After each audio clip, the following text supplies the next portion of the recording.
She thought it was just for a night, until the billionaire whispered, "You're mine forever." A desperate artist, a $100,000 deal, and one fake date that would shatter every rule.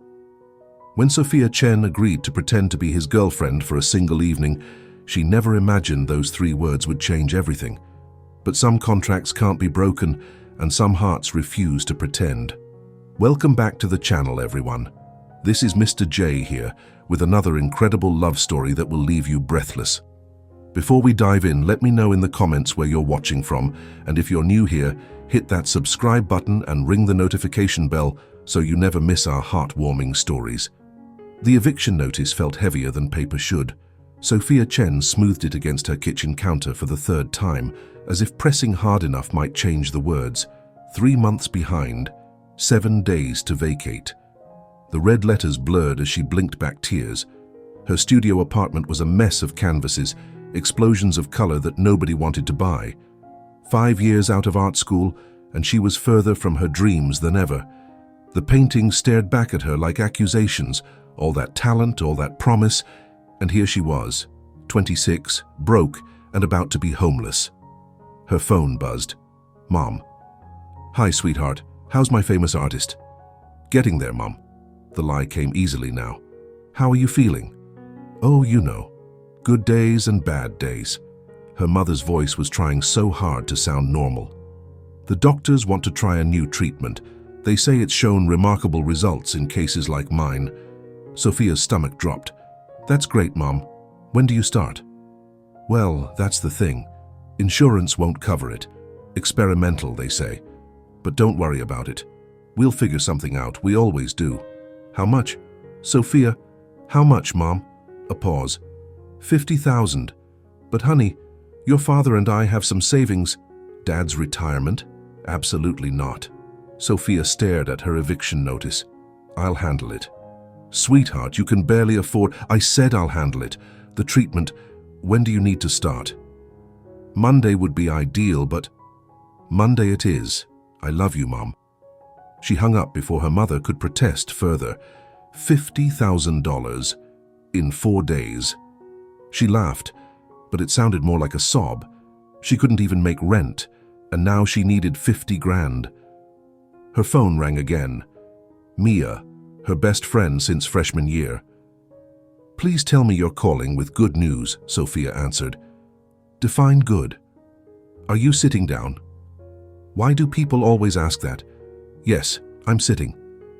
"Okay, don't freak out, but I might have a solution to your money problems. It's unconventional." "Mia, I would literally sell my soul at this point."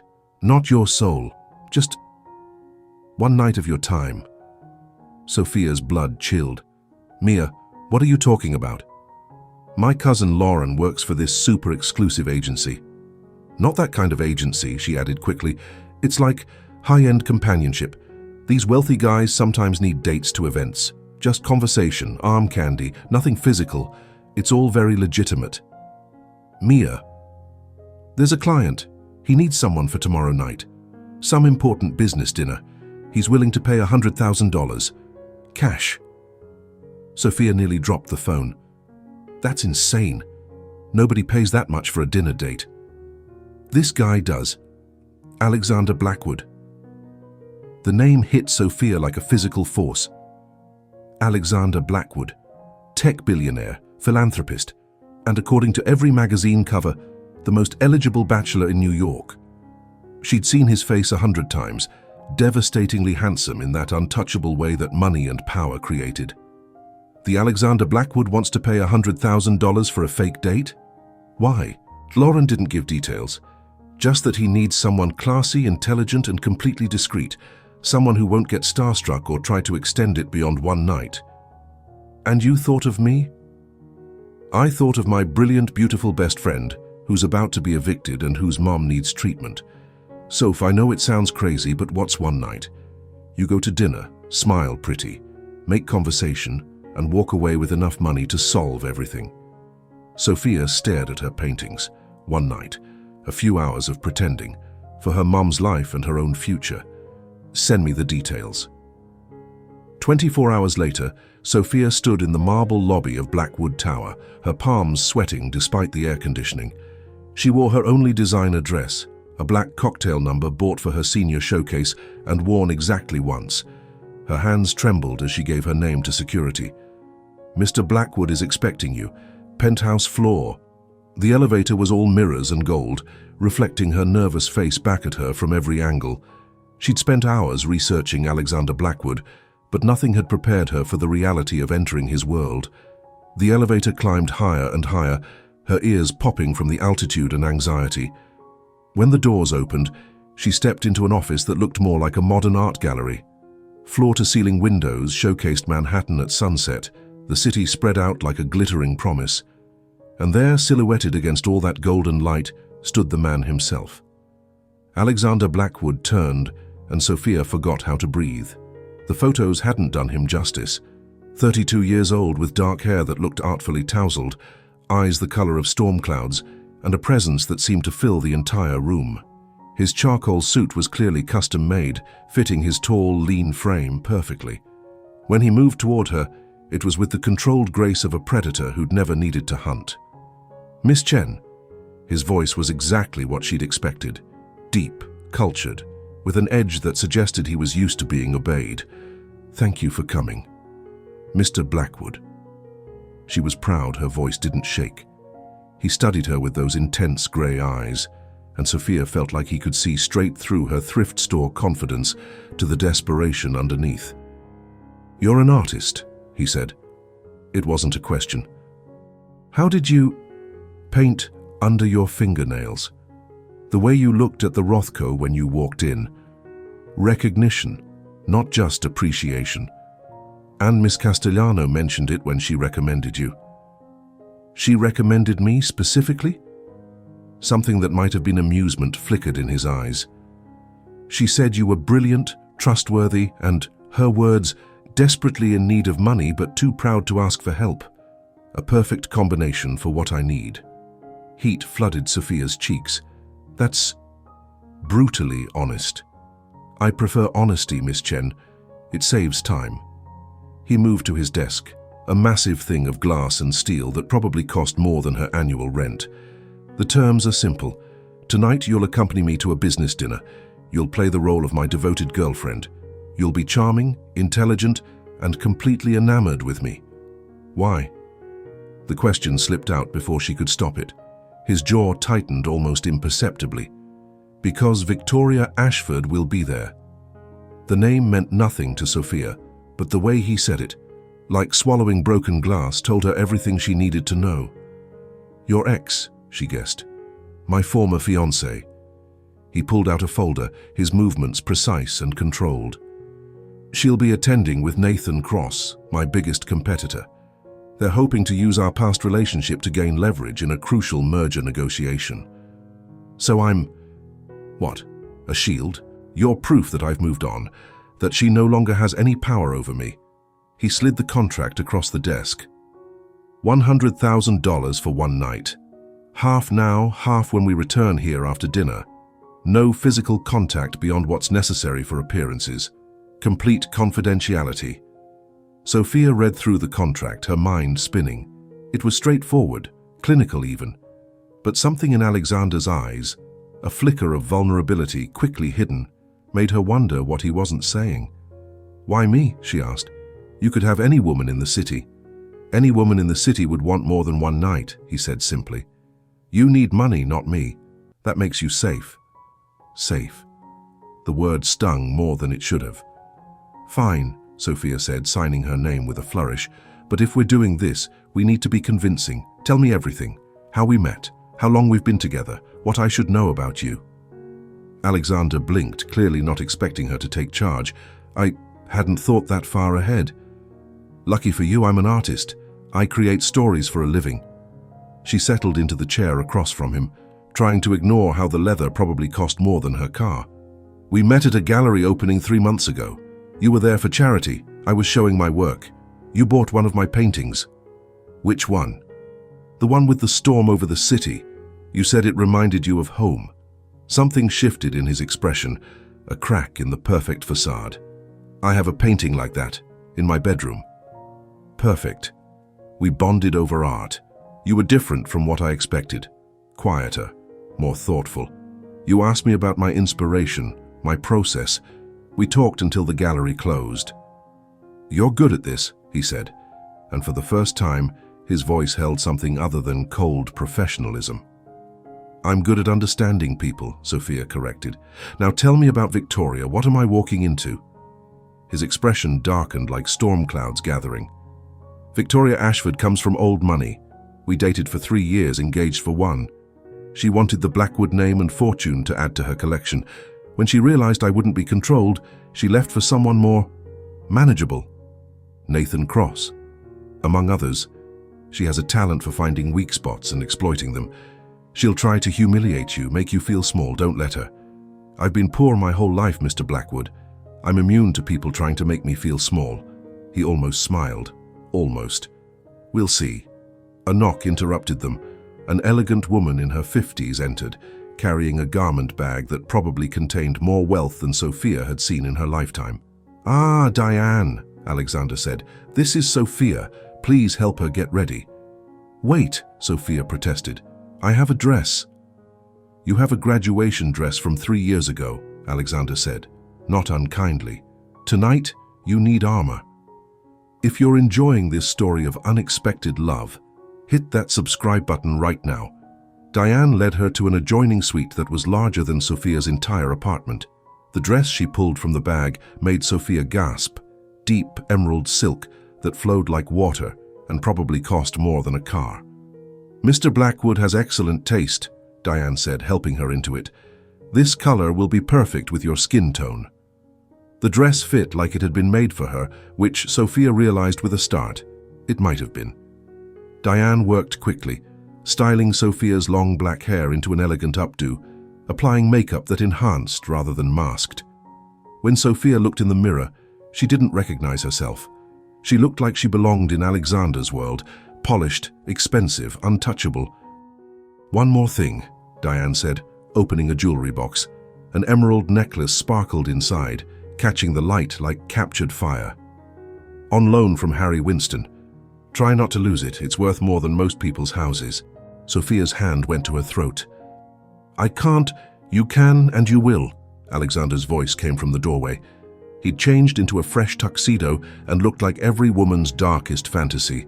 His eyes traveled over her slowly, and something flickered in their depths, surprise maybe, or something deeper. "You look perfect." "Like I belong?" Sophia asked, unable to keep the edge from her voice.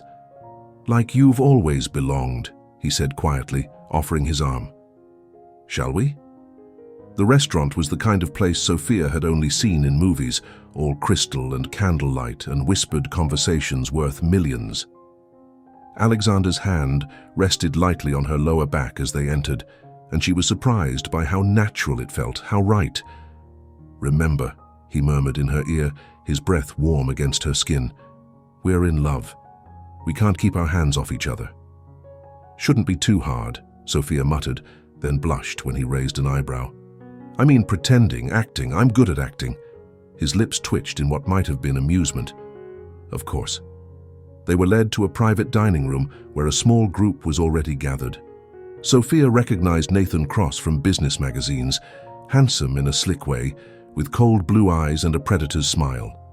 But it was the woman beside him who made Sophia's breath catch. Victoria Ashford was stunning in the way that money and breeding could achieve. Platinum blonde hair that had never known a box dye, porcelain skin that spoke of expensive treatments, and a white dress that screamed couture. Her green eyes fixed on Alexander, then slid to Sophia with calculating assessment. "Alexander," she purred, rising gracefully, "how wonderful to see you." "Victoria." His voice was neutral, but Sophia felt the tension in his body. His hand tightened slightly on her waist. "Nathan." "And who's this?" Victoria's smile was razor-sharp as she studied Sophia. "Sophia Chen," Alexander said, pride warming his voice in a way that sounded startlingly real. "My girlfriend." "Girlfriend?" Victoria's laugh tinkled like breaking glass. "How unexpected. I didn't know you were dating anyone, Alexander. The business papers haven't mentioned it." "I prefer to keep my private life private." Alexander said smoothly. Sophia isn't interested in the spotlight. How refreshing, Victoria said, extending a manicured hand to Sophia. I'm Victoria. Alexander and I go way back. Sophia shook her hand, matching her grip. So I've heard.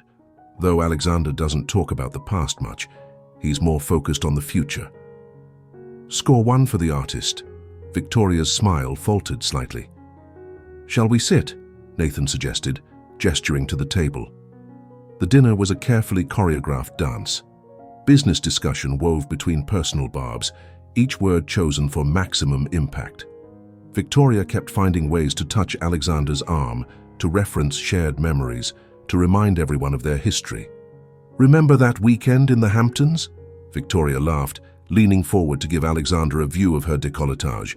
Your yacht broke down, and we had to spend the night on the beach. So romantic. I sold that yacht, Alexander said flatly. Sophia prefers sailing. We're actually taking lessons together. Sophia picked up the thread seamlessly. Alex is a terrible student. He keeps trying to control the wind. Sounds like Alexander, Victoria said with false sweetness. He always did have control issues. I suppose some women find that attractive.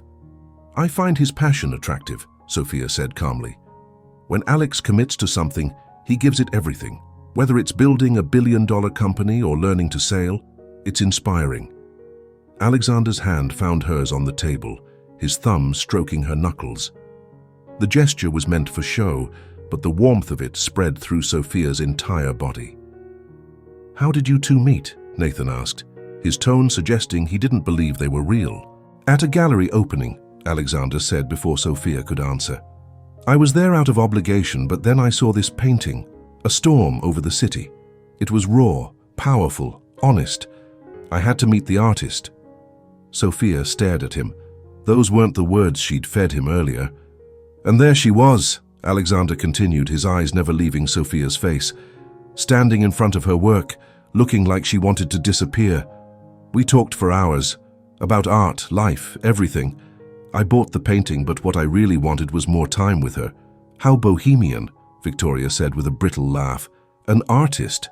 How much are you paying her, Alexander? The table went silent. Nathan actually looked uncomfortable. Sophia felt Alexander tense, but she squeezed his hand. He's paying me an inspiration, she said lightly. Do you know how hard it is to find a muse who looks good in a tux? Besides, she added, meeting Victoria's gaze directly, I make my own money. My work is showing at 3 galleries next month. But I'm sure you understand the value of independence, Victoria. After all, you left Alexander to find your own path, didn't you? Victoria's face flushed. That's not... Oh, I think it's admirable, Sophia continued smoothly. It takes courage to walk away from something safe, to chase what you really want. Even if what you want is just more money. Nathan choked on his wine. Alexander's hand tightened on hers, and when she glanced at him, his eyes were blazing with something that made her stomach flip. The rest of dinner passed in tense conversation.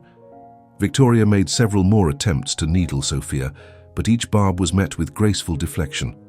By the time dessert arrived, Victoria's perfect composure was cracking like fine china under pressure. I need to powder my nose, Victoria announced, standing abruptly. She looked at Sophia with eyes that promised blood. Join me? It wasn't a request. Sophia glanced at Alexander, who gave an almost imperceptible shake of his head. But Sophia had never backed down from a fight, especially not from someone who thought money made them untouchable. Of course, she said sweetly. In the opulent bathroom, Victoria dropped all pretense. The mask fell away, revealing something ugly underneath. How much? Excuse me? Don't play dumb, it doesn't suit you. Victoria checked her lipstick in the mirror, but her hands were shaking. How much is he paying you to be here? Sophia turned to the mirror, pretending to check her own makeup. Why do you care? You left him, remember? I left him because he's incapable of real emotion. Everything with Alexander is a transaction, a deal. He's using you to make me jealous, and you're letting him. Maybe, Sophia said, meeting Victoria's eyes in the mirror. Or maybe you're just realizing what you threw away." Victoria laughed, but it was a cold, bitter sound. "You think you're special? You think you're the first woman he's paraded around to prove he's over me? In 6 months you'll be gone, and he'll still be the same cold, controlling bastard he's always been." "You know what I think?" Sophia turned to face her. "I think you're terrified that you made a mistake. You thought you could do better, but Nathan's just a pale imitation of Alexander, and now you have to watch Alexander with someone else, and it's killing you. You little—" "I also think," Sophia continued calmly, "that you never really saw him. You saw the money, the power, the name, but you never saw the man who stands at his window at sunset, looking lost, the one who buys art because it makes him feel something, the one who's so terrified of being used that he'd rather be alone." Victoria's perfect mask finally cracked completely. "He told you that?" "He didn't have to," Sophia said softly. "I pay attention. Something you might have tried if you'd actually loved him." She left Victoria standing there and returned to the table, where Alexander was in heated discussion with Nathan about the merger. He looked up when she approached, concern flickering in his eyes. "Everything all right?" "Perfect," Sophia said, sliding back into her seat. She placed her hand over his on the table. "Just girl talk." Victoria returned moments later, her composure restored, but her eyes harder. The rest of dinner was a blur of negotiations and thinly veiled threats.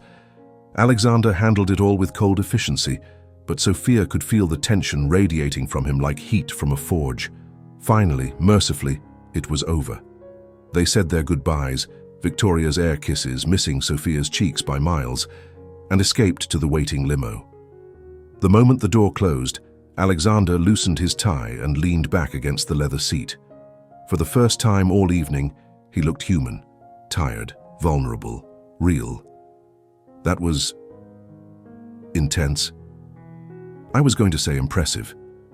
He turned to look at her, and something in his expression made her heart skip. "What did Victoria say to you?" "Nothing I couldn't handle." "Sophia," she sighed. "She wanted to know how much you were paying me. Said I was just another in a long line of women you've used to make her jealous." His jaw tightened. "That's not—" "I know," Sophia interrupted. "I mean, technically you are paying me, but this isn't about her. Not really. No. No. This is about you being terrified that everyone wants something from you. So you create transactions instead of relationships. It's safer that way." Alexander stared at her like she'd just solved a puzzle he'd been working on his whole life. "Did you minor in psychology?" "I majored in seeing people," Sophia said simply. "It's what makes me a good artist." They rode in silence for a moment, the city lights streaming past like a river of stars. Then Alexander spoke again, his voice different, softer, less controlled. "That story about how we met, I changed it. I noticed. The truth is, I do have a painting of a storm over the city. I bought it 2 years ago from a small gallery in Soho. It hangs in my bedroom because it's the first thing I want to see every morning. It reminds me that beauty can come from chaos." Sophia's heart skipped. "Who's the artist?" "S. Chen." He smiled slightly, and it transformed his face. "Imagine my surprise when Mia sent me your portfolio. You knew who I was before tonight? I've been following your career for 2 years. You're talented, but you undervalue your work. Those galleries you mentioned. I may have made some calls." Sophia jerked away from him. "You what?" "Not to get them to show your work," he said quickly. "Just to make sure they actually looked at your portfolio. Your talent got you in the door. I don't need your help. I know." His voice was quiet. "But I wanted to help anyway. No strings, no expectations. Just because I could." The limo pulled up to Blackwood Tower. They rode the elevator in silence, Sophia trying to process everything. In his office, Alexander went straight to the safe, pulling out stacks of cash that seemed surreal in their abundance. 50,000, he said, placing them on the desk. As agreed. The contract said half now, half after. "Consider it a bonus. You exceeded expectations." He paused, something flickering in his eyes. "Victoria won't bother us again, you made sure of that." "Us?" Sophia echoed. "The night's over, Alexander. There is no us." Something shuddered in his expression. "Of course. I'll have my driver take you home." Sophia picked up the money, her lifeline, her mother's salvation, but something felt wrong, like she was leaving something precious behind. "Can I ask you something?" "Anything." "That painting in your bedroom. What do you see when you look at it?" Alexander moved to the window, his reflection ghost-like in the glass.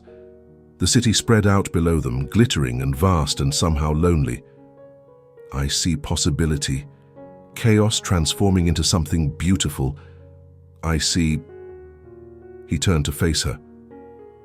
"I see what I felt tonight when you put Victoria in her place, when you held my hand like it meant something, when you looked at me like I was more than just a bank account." "Alex, I know it was just a job for you." "Was it just a job for you?" Sophia interrupted. He crossed to her in 3 strides, stopping just inches away. She could smell his cologne, something expensive and subtle, could see the flecks of silver in his grey eyes. "No. It stopped being a job the moment you walked in here and started creating our story. Maybe even before that. Maybe it stopped being a job 2 years ago when I stood in that gallery and saw your soul painted on canvas." "This is crazy," Sophia whispered. "We don't know each other, don't we?" His hand came up to cup her cheek, his touch gentle despite the power in those hands. "You knew I was scared. You knew about the sunset watching. You defended me to my ex like you actually cared." "I did care," Sophia admitted. "That's the problem. I can't afford to care about you, Alexander. I'm not from your world. Maybe that's exactly why I need you." His lips were inches from hers. All Sophia had to do was lean in, close the distance, but Cinderella's clock was striking midnight, and she wasn't meant for this fairy tale. "I should go," she whispered. Alexander stepped back immediately, respecting the boundary even as disappointment flickered in his eyes. "Of course, I'll call my driver. I can take a cab. Sophia." His voice stopped her at the door. "The gallery's showing your work next month. Go to them. Let them see what I see. You're extraordinary." She left without looking back, clutching the money that would save her mother's life, but feeling like she'd lost something worth so much more. Have you ever walked away from something that felt right because it seemed impossible? Tell me in the comments below. The next morning, Sophia paid her rent and transferred the rest to her mother's hospital. The relief on her mother's face was worth any heartache. "Where did you get this?" her mother asked weakly from her hospital bed. "A commission," Sophia said, which wasn't entirely a lie, "for a very particular client." She threw herself into her work, preparing for the gallery shows she'd thought Alexander had arranged. But when she called to confirm, she learned the truth. They'd selected her work months ago before Alexander's calls. He'd only made sure they didn't overlook her portfolio in their pile of submissions. 2 weeks passed. Sophia painted like a woman possessed, but every canvas seemed to feature storms and shadows and a particular shade of grey that matched Alexander's eyes. She told herself it was just artistic inspiration, that she was processing the experience through her work. She didn't admit even to herself that she missed him. "You're pathetic," Mia told her, finding Sophia in her studio at 3 a.m., surrounded by paintings that all seemed to feature the same stormy eyes. "Call him. It was a business transaction, it's over." "Right, that's why you've painted nothing but his eyes for 2 weeks. These are storms, those are his eyes, and we both know it." Mia held up her phone, showing a business article. He turned down the merger with Cross Industries. Apparently, he told them to go to hell in the middle of a board meeting. Sophia's heart jumped. "That's good." "He also hasn't been seen publicly since that dinner. His assistant says he's been working from home, looking at art." "Mia." "Call him, Soph. What's the worst that could happen? He could realize I'm just a struggling artist who needed money. Or he could realize you're the woman who saw through his walls and liked what was inside anyway." Before Sophia could respond, her phone rang. Unknown number. "Hello? Miss Chen?" An unfamiliar female voice. This is Diane, Mr. Blackwood's assistant. He asked me to inform you that there's been a situation. Sophia's blood ran cold. Is he okay? He's functional, but Victoria Ashford has released a story to the press about you, about the payment. She's claiming you're an escort he hired. I thought you should know before... Sophia hung up and ran to her laptop. The headlines were already everywhere. Billionaire's paid companion, the artist who sold more than paintings. Alexander Blackwood's $100K night love or transaction. From canvas to contract, the woman who painted her way into a fortune. Her phone exploded with calls, the galleries, her mother, reporters who'd found her number somehow. She turned it off, her hands shaking. A knock at her door made her jump. She opened it to find Alexander standing there looking haggard. His usually perfect hair was mussed, his suit wrinkled, and there were shadows under his eyes that spoke of sleepless nights. "I'm sorry," he said immediately. "I'm so sorry. I'll fix this. My lawyers are already—" "How did she know?" Sophia interrupted. "About the exact amount?" "Nathan. He must have had someone at the bank. Victoria always did like having leverage." He ran a hand through his hair, messing it up even more. "I'll make a statement. Tell them it was a charitable donation, a commission for your art." "Stop," Sophia stepped aside. "Come in." He entered her tiny studio, his presence making the space feel even smaller. His eyes went immediately to her new paintings, and something shifted in his expression. Surprise, wonder, maybe even hope. "These are storms," Sophia said firmly. "Just storms." "Right."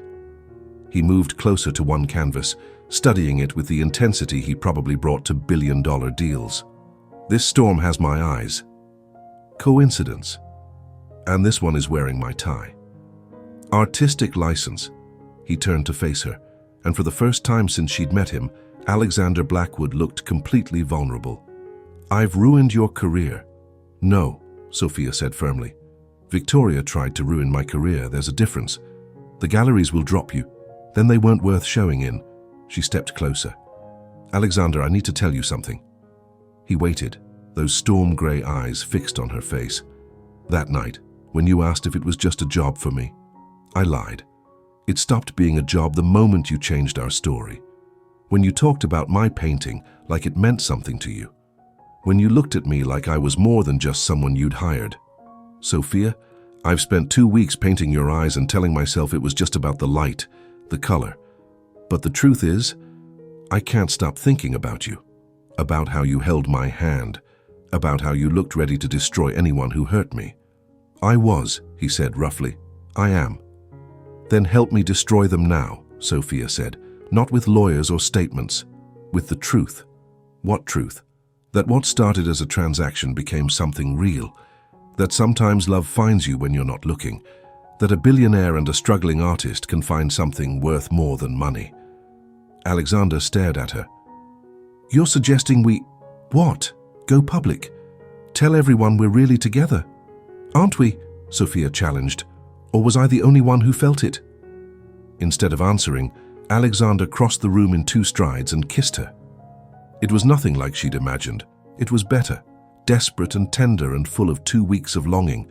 His hands tangled in her hair, and she could taste coffee and mint and something essentially him. When they broke apart, both breathing hard, Alexander rested his forehead against hers. "You're mine," he whispered. "I knew it that night.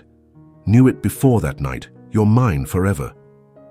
"That's a long time," Sophia whispered back. "Not long enough." They spent the night planning. By morning, they had a strategy that would turn Victoria's weapon against her. The press conference was held at the gallery showing Sophia's work. Alexander stood beside her, their hands linked, as she spoke to the crowd of reporters. 2 weeks ago, I was hired to accompany Mr. Blackwood to a business dinner. It was a transaction, pure and simple. I needed money for my mother's cancer treatment, and he needed someone to pose as his girlfriend." The reporters leaned forward, sensing blood in the water. "But something unexpected happened," Sophia continued. "We connected. What started as pretense became truth, and when the night ended, neither of us wanted to let go. Some people, Alexander took over, his voice strong and sure. Believe that love can't be real if it starts unconventionally, that transactions and truth can't coexist. But every relationship is a transaction of sorts. We trade time, attention, pieces of our hearts. The lucky ones get back more than they give. I was paid $100,000 to pretend to love this man for one night, Sophia said clearly. I would now pay 10 times that for one more night of his real love. But I don't have to because he gives it freely. As do you, Alexander said, turning to her. Every day, in every painting, in every moment. The room erupted with questions, but Alexander and Sophia only had eyes for each other. Was that okay? She whispered. Perfect, he whispered back. You're perfect. The story dominated headlines for days, but not in the way Victoria had intended. Instead of scandal, it became a modern fairy tale, the artist and the billionaire who found love in the most unexpected way. Sophia's gallery shows sold out, not because of the scandal, but because people finally saw what Alexander had seen all along, raw talent and emotional truth. Each painting told a story, and viewers were captivated by the passion and vulnerability in every brushstroke. Subscribe now if you believe that love can bloom in the most unexpected places. 6 months later, Sophia stood in their penthouse, because somewhere along the way, his had become theirs, painting. The storm over the city had evolved, now showing breaks of sunlight through the clouds, hope emerging from chaos. I have something for you, Alexander said, entering with a small velvet box. If it's another commission, open it. Inside was a key, old-fashioned, ornate, nothing like the modern key cards the building used. What's this? The key to my heart, Alexander said, then laughed at her expression. Too cheesy. I've been practicing. But seriously, it's the key to a studio space, the entire top floor of my building in Soho. Natural light, plenty of room, and a view that will inspire you. Alex, that's too much. Nothing is too much for you. He pulled her close, paint-stained fingers and all. Besides, I have an ulterior motive. I want you to have space to create, to grow, to become the artist the world needs to see. And selfishly, I want to watch it happen.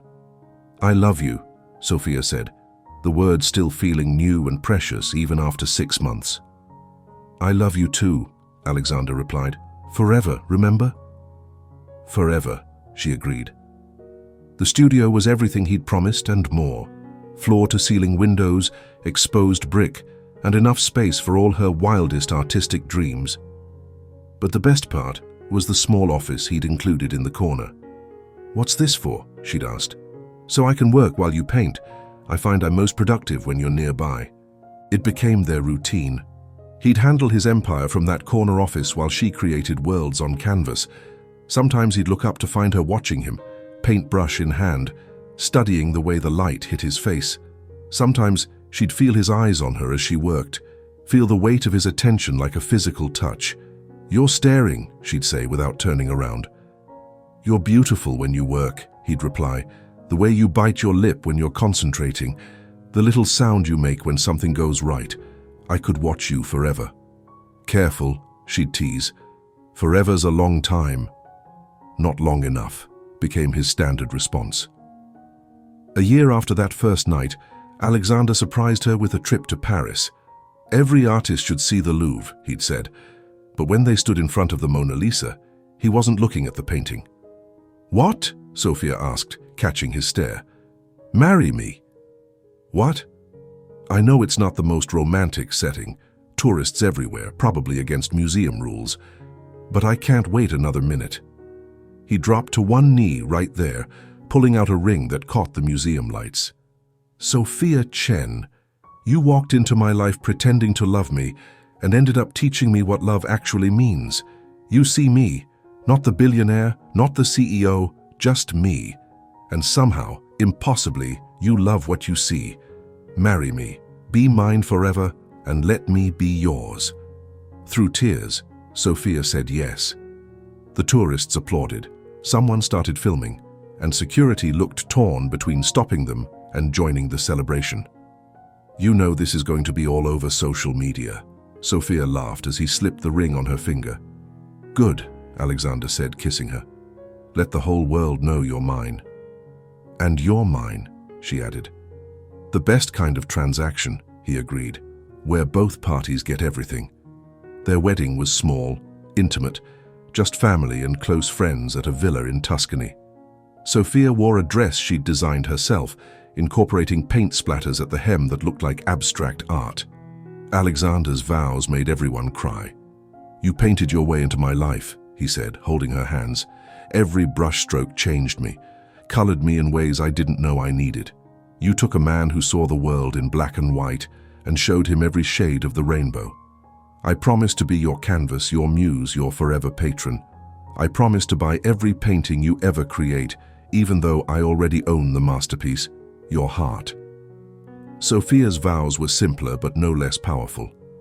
"You hired me to pretend for one night, but somewhere between the contract and the kiss, pretense became truth.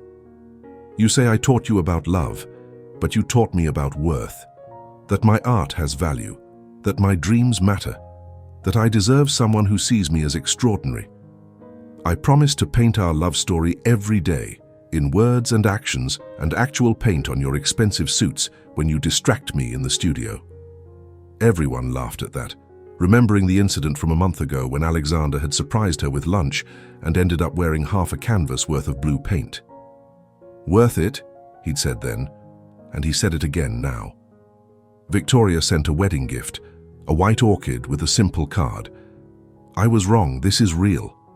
Be happy." It was the closest to an apology they'd ever get, and honestly, more than they needed. 2 years later, Sophia's first solo exhibition at the Metropolitan Museum broke attendance records. The collection was called Transactions of the Heart, and it told their story in abstract, from the first storm painting that had captured Alexander's attention to the series of increasingly light-filled works that showed their love evolving. "I'm so proud of you," Alexander whispered at the opening, wrapping his arms around her from behind as they looked at the crowd admiring her work. "We did this together," Sophia said. "You believed in me when I couldn't afford to believe in myself." "Best investment I ever made," he said, kissing her temple. "Infinite returns." "There you go, talking about transactions again," she teased. "Some transactions are sacred," he said seriously. "The exchange of hearts, of dreams, of futures. We traded one night for forever. I'd say we both got the better deal." A reporter approached them, one of the few they'd agreed to speak with. "Miss Chen, Mr. Blackwood, your story has inspired millions, from a paid arrangement to true love. It's like a modern fairy tale. What would you tell people who say it's too good to be true?" Sophia and Alexander exchanged a look, one of those wordless conversations that couples develop over time. "I'd tell them," Sophia said, "that love doesn't always follow the rules. Sometimes it starts in the most unexpected ways. Sometimes what begins as a transaction becomes a transformation. And sometimes," Alexander added, "when you hire someone to pretend to love you, you discover what love actually is. It's not about the money or the contract. It's about finding someone who sees your storms and chooses to dance in the rain." "Would you do it again?" the reporter asked. "If you could go back, would you still make that arrangement?" "In a heartbeat," they said in unison, then laughed. "Though next time," Sophia added, "I'd charge more. I clearly undervalued my services." "Next time," Alexander said, pulling her closer, "there won't be a price high enough. Some things are priceless." The reporter left with her story, but Sophia and Alexander stayed, watching people discover the paintings that told their journey. "Look," Sophia pointed to a young couple standing in front of the first storm painting. The woman was explaining something to the man, gesturing animatedly, and he was watching her with the kind of attention that had nothing to do with art. "Think they'll make it?" Alexander asked. "If they're lucky," Sophia said. "If they're willing to let pretense become truth. Like us. Like us." 5 years after that first night, they sat in the nursery Sophia had painted with murals of gentle storms giving way to rainbows. Their daughter, Elena, slept peacefully in her crib, tiny fist curled around a paintbrush-shaped teething toy. "She's going to be an artist," Sophia said softly. "Or a CEO," Alexander countered. Maybe both. Definitely both. Look at those hands. Artist's hands. And that scowl when she's hungry? Pure business negotiation. Alexander laughed quietly. Remember when you thought it was just for one night? Remember when you thought you were just hiring a fake girlfriend? Best mistake I ever made, he said, pulling her into his lap in the rocking chair. Mine too, she agreed, settling against his chest.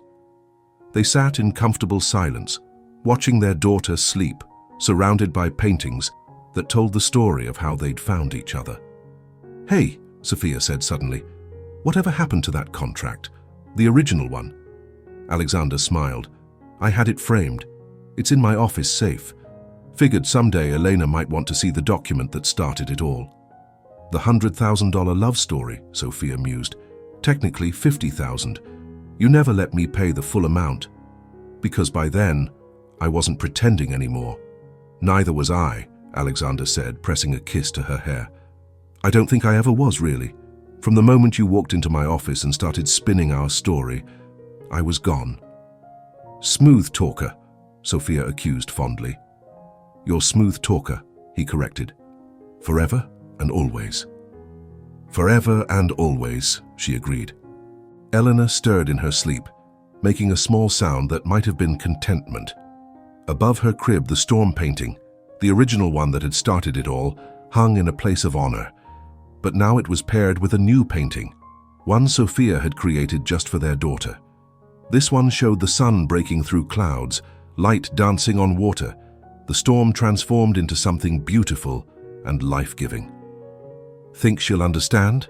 Alexander asked. When she's older? That her parents' love story started with a business deal?